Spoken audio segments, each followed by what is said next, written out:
Од наредната недела ќе се стави ред во виртуелниот хаос кој финансиски и психолошки ги уништува младите. Ќе згаснат сите онлайн нелегални коцкарници, каде што граѓаните губат илјадници евра играјќи игри на среќа.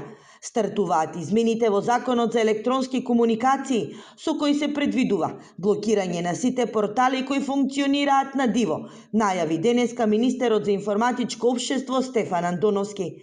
Државната лотарија на секои 2 до 3 недели до ресорното министерство ќе испраќа табели со веб страници, кои што ќе треба да бидат забранети. Ние таа ја ажурираме, ја испраќаме како налог за забрана до Агенцијата за електронски комуникации, која што ја забранува преку телеком операторите, што значи дека од испраќањето имаат рок во 3 до 5 дена да постапи Агенцијата за електронски комуникации и телекомите и тие веб страници ќе бидат забранети.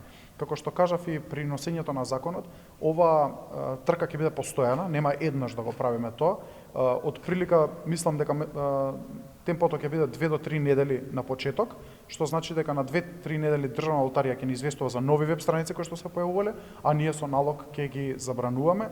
Освен регулирање на пазарот, ќе се обезбеди поголема заштита на граѓаните, кои коцкајки се на дивите платформи стануваат лесна мета за кражба на податоци и празнење на банкарските сметки. Да ги одвратиме граѓаните да се учесници во нелегално приредување на игри на среќа онлайн и мислам дека на тој начин ќе ги заштитиме граѓаните од злоупотреба на нивните лични податоци, картички, сметки во банките, но и ќе го заштитиме буџетот од излевање на средства кои што би требало да се следат како даначна обврска. Според првичните анализи во Македонија има над 160 нелегални интернет платформи, кои веднаш ќе бидат блокирани откако ќе се имплементираат новите законски измени.